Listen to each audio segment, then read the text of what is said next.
تو planned murder ہے اور مرڈر میں بچہ اکیلا نہیں ہے، اس کے ساتھ اس کے بڑے سرپرست بھی شامل ہیں جو کہ ان کی بیٹی کا حاملہ تھی، مطلب چھوٹا سا 4 مہینے کی ایک بچی بھی ہے اس میں، وہ جان سے چلے گئے ہیں۔ اس کو فون پہ اپنے والدین سے بات کروائی گئی عدالت میں، بالکل وہاں پر پولیس نے کروائی نا، اور وہ بیٹھے رہے 35-40 منٹ تک، اور جو پروٹوکول ان کو دیا گیا وہ کسی کو بھی نہیں دیا جانا چاہیے۔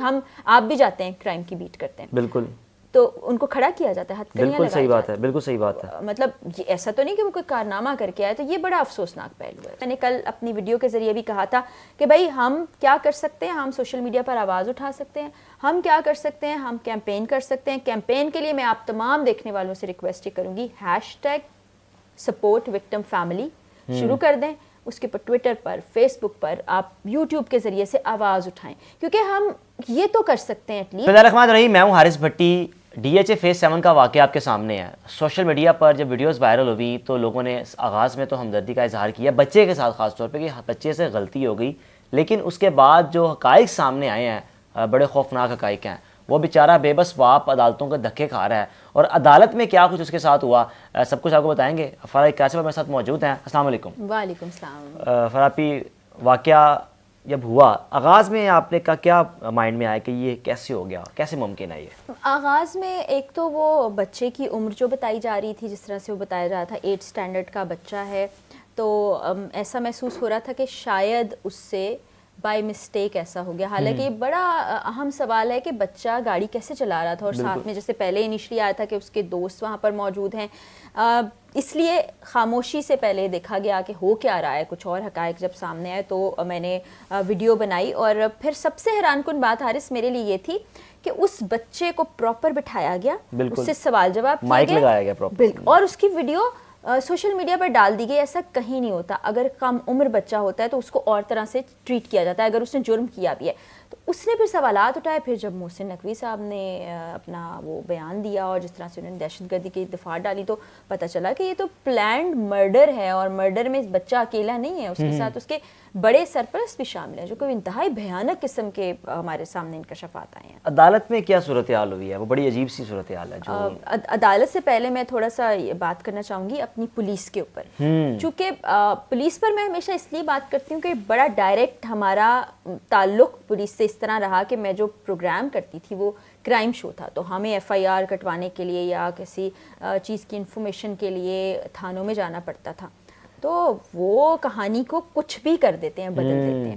یہاں پر جو پولیس کا کردار سامنے آیا وہ میرے لیے بڑا افسوسناک تھا کہ وہ آدمی جس کا پورا گھر تباہ ہو گیا ہے، اس کے گھر کے افراد، اس کا بچہ، اس کی بہو، بیٹی اس کی، اور ایون پتہ چلا کہ ایک بیٹی حاملہ تھی۔ اللہ، یہ بڑی میرے لیے خوفناک تھی۔ صبح پتہ چلا کہ وکیل صاحب ان کے بتا رہے تھے، رام دسر صاحب، کہ ان کی ایک بیٹی کا حاملہ تھی۔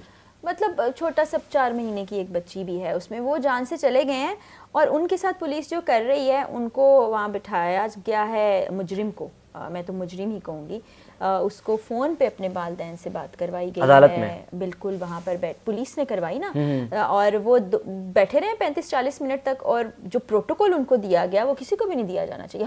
آپ بھی جاتے ہیں کرائم کی بیٹ کرتے ہیں، بالکل، تو ان کو کھڑا کیا جاتا ہے، ہتھکڑیاں بالکل صحیح بات ہے، بالکل صحیح بات ہے۔ مطلب ایسا تو نہیں کہ وہ کوئی کارنامہ کر کے آئے، تو یہ بڑا افسوسناک پہلو ہے۔ اچھا، 6 لوگوں کو ٹارگٹ کرنا، اور انتقام صرف یہ تھا کہ ہمیں یہ کہہ دیا کہ آپ ہمیں نہ چھڑخانی کرو، یہ اس کا ذمہ دار کون ہے؟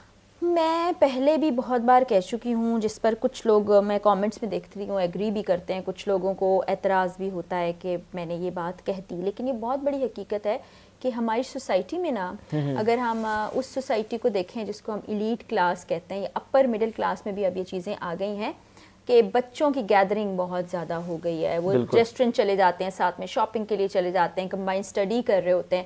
ہمارے کچھ دہائیاں پیچھے چلے جائیں ایسا تھا نہیں، اور اگر تھا بھی تو ماں باپ بڑی گہری نظر رکھتے تھے کہ بچے کہاں بیٹھے ہیں، کیا کر رہے ہیں، کہاں جا رہے ہیں، کس سے گفتگو کر رہے ہیں، ان پہ توجہ دی نہیں جاتی، جس کی وجہ سے وہ بے راہ روی کا شکار ہو جاتے ہیں۔ یہ موبائل فون جو ہمارے ہاتھوں میں ہے نا، یہ بلیسنگ بھی ہے اور یہ ساتھ ہی ساتھ ایک بہت بڑی لعنت بھی ہے. اس کا کیسے استعمال کیا جاتا ہے وہ بہت زیادہ امپورٹنٹ ہے. تو وہ بچے کیسے استعمال کرتے ہیں, اس کے ذریعے سے کیا کیا چیزیں ہو رہی ہیں, وہ اس پر دیکھ کیا رہے ہیں, وہ کن چیزوں سے انسپائر ہو رہے ہیں, اور اپنی زندگیوں میں کیا کیا چیزیں انہوں نے شامل کر لی ہیں. ڈرگز میں بار بار کہتی ہوں بچوں میں بہت عام ہے, اور وہ بچے بہت چھوٹے لیول سے 12-13 سال کی عمر کے بچوں, میں نے خود پروگرامز کیے ہیں, تو ان پر جب نظر نہیں رکھیں گے ان کا ذہن اس طرح کام نہیں کرتا جس طرح سے اس عمر کے بچوں کا کرنا چاہیے. وہ اپنی عمروں سے بہت آگے چلے گئے ہیں. تو وہ یہی بات ہے کہ ان کو یہ لگا کہ بھائی ہمیں انہوں نے کہہ دیا ہم جو مرضی کریں, دہشت گردی کریں, غنڈہ گردی کریں, لڑکیوں کو چھیڑیں, ان پر آوازیں کسیں, ہم بالکل ٹھیک ہے, ہمیں کوئی روکے ٹوکے نا, ورنہ ہم پھر ان کی جان بھی لے لیں گے. اچھا, مبینہ طور پر کہا جا رہا ہے کہ شاید لوگ کہہ رہے ہیں کہ والد فرنٹ سیٹ پہ تھا. لوگ نہیں کہہ رہے ہیں, وہ کہہ رہے ہیں کہ گاڑی جو پیچھے آ رہی تھی اور وہ اسی فیملی کی گاڑی تھی. بالکل صحیح بات, جن کے 6 افراد چلے گئے. وہ کہہ رہے ہیں کہ ہم نے دیکھا کہ گاڑی کی مطلب سیٹ پر اس کے والد صاحب بیٹھے ہوئے. تو میں نے کل ویڈیو میں بھی کہا ہے کہ ان کے والد کو بھی, بلکہ والد زیادہ قصوروار ہیں, مطلب لٹکایا جائے تو پہلے والد کو لٹکایا جائے. اور اس بچے کو, جس کو بہت لوگوں نے کامنٹ بھی کیے کہ A2 جو کلاس وہ بچہ بتا رہا ہے اس میں جو پڑھنے والے بچے ہیں ان کی عمر 13-14 سال نہیں ہے, 18 سال ہے, تو اس کی عمر کو چھپایا جا رہا ہے. لوگ کمنٹس میں بھی کہہ رہے ہیں, مجھے بہت سے لوگوں نے کہا ہے, تو اس کو ہم مزید ویریفائی بھی کریں گے, اور اگر ایسا ہوا تو اس پر آواز اٹھائیں گے. اور میں نے کل اپنی ویڈیو کے ذریعے بھی کہا تھا کہ بھائی ہم کیا کر سکتے ہیں, ہم سوشل میڈیا پر آواز اٹھا سکتے ہیں, ہم کیا کر سکتے ہیں, ہم کیمپین کر سکتے ہیں. کیمپین کے لیے میں آپ تمام دیکھنے والوں سے ریکویسٹ کروں گی, #SupportVictimFamily شروع کر دیں. اس کے پر ٹویٹر پر, فیس بک پر, آپ یوٹیوب کے ذریعے سے آواز اٹھائیں, کیونکہ ہم یہ تو کر سکتے ہیں ایٹ لیسٹ. اور پریشر بلٹ ہوتا ہے, سوشل میڈیا بہت بڑی طاقت ہے, یہ ضرور کریں. اچھا فرح صاحبہ, اگر محسن نقوی صاحب گھر نہ جاتے, اس سے پہلے بچے کا بیان ہم کے 4 دوست اور آج مختلف, تو پھر اس کا مطلب ہے پولیس تو پھر ملوث ہوئی نا اس میں اچھی خاصی. آغاز میں بیان لینے کا کیا ضرورت ہے, اور کیوں کسی نے اس کو کہا کہ آپ یہ الفاظ بولو کہ ہم 4 دوست تھے؟ وہ پورا پلان تھا, بچے کو پورا سکھایا گیا, بتایا گیا. وہ بچہ, میں نے کہا وہ بچہ نہیں ہے, وہ پتہ نہیں کیا ہی اس کے لیے الفاظ استعمال کروں. وہ کتنے کانفیڈنس سے بات کر رہا ہے. آپ نے اس کے ایک جملے میں بھی سنا کہ کہیں شرمندگی کا احساس ہو کہ اس نے کر کیا دیا ہے. مطلب آپ ٹراما میں چلے جاتے ہیں ایک بچے سے نا, کہ کسی چیز کا نقصان بھی ہو جائے. اپنے گھروں میں ہم دیکھتے ہیں وہ خوفزدہ ہو جاتے ہیں. ان کو کچھ ہوا بھی نہیں, اور ویڈیو میں کہہ رہا ہے مجھے بہت چوٹیں آئی ہیں, لیکن گفتگو اس کی آپ نے سنی, بچہ کانفیڈنس سے ابھی ہر جگہ اس ویڈیو کو چلا دیا گیا.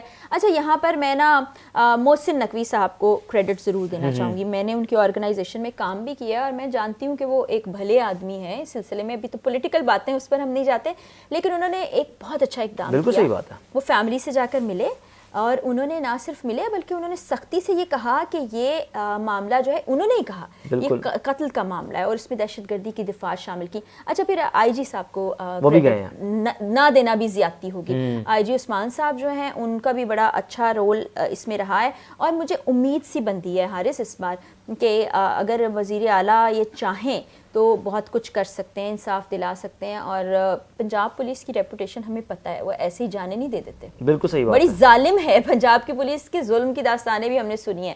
تو یہ ملی بھگت چھوڑ دیں, خدا کے واسطے آپ اپنی ذمہ داریاں نبھائیں, اپنے فرض نبھائیں. اچھا, آخر میں مجھے سب سے افسوسناک چیز اس کے باپ کے بقول کہ میرے پاس اس فیملی میں کوئی افسوس کے لیے بھی نہیں آیا. وہ یہ الفاظ آپ نے سنے کہ میں قبرستان بھی گیا, لیکن مجال ہے کسی نے آگے پوچھا بھی ہو یا کسی نے اظہار ہمدردی کیا ہو میرے ساتھ. انسانیت ہوتی تو یہ سب کرتے ہی کیوں, پلان کر کے جی سیٹ بیلٹس لگائی گئیں پہلے, پھر ان کے پیچھے آیا گیا, ان کو ڈرانے کی کوشش کی گئی. جب وہ بیچارے اپنی جان بچانے کے لیے وہاں سے نکل رہے تھے تو گاڑی کو فالو کیا گیا, پھر گاڑی کی رفتار 160 سے زیادہ کر کے ٹکر ماری گئی. گاڑی کو آپ نے دیکھا ہے, آپ کو محسوس ہوا ہوگا اس میں جو بیٹھے ہیں وہ پتہ نہیں ان کے جسموں کے ساتھ کیا ہوا ہوگا, انہوں نے کون سی اذیت اور تکلیف میں جان دی ہوگی. تو اللہ تعالیٰ رحم فرمائے. یہ بہت افسوسناک بھیانک ہے.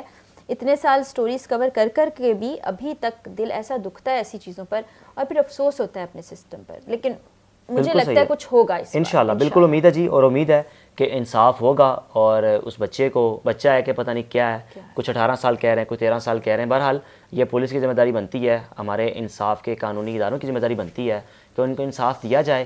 اور آپ سب سے گزارش ہے کہ آپ آواز بلند کریں, چاہے کوئی کتنا ہی طاقتور ہو, لیکن کس کے پاس ایسا کون سا کوئی سرٹیفکیٹ ہے کہ آپ روڈ پر نکلیں اور 6 لوگوں کو گاڑی مار کر ان کو ہٹ کر کے ان کی جان لے لیں, اور اس کے بعد ایک ہلکا سا بیان جاری کر دیں کہ میں لیس دین 1 ایئر سے گاڑی چلا رہا ہوں, مجھ سے غلطی ہو گئی. اگر ایسے ہی سسٹم چلتا رہا تو پاکستان میں آئے روز ایسے ایکسیڈنٹس آپ دیکھتے رہیں گے. کیونکہ اگر اس کو چھوڑا گیا تو ایک ایگزامپل سیٹ ہو جائے گی کہ آپ 6 لوگ ماریں, آپ کو یا تو پاگل ڈکلیئر کر دیا جائے گا یا آپ کو چھوٹا بچہ ڈکلیئر کر کے آپ کی جان چھوٹ جائے گی. اپنے میزبان کو اجازت دیجیے, اللہ حافظ.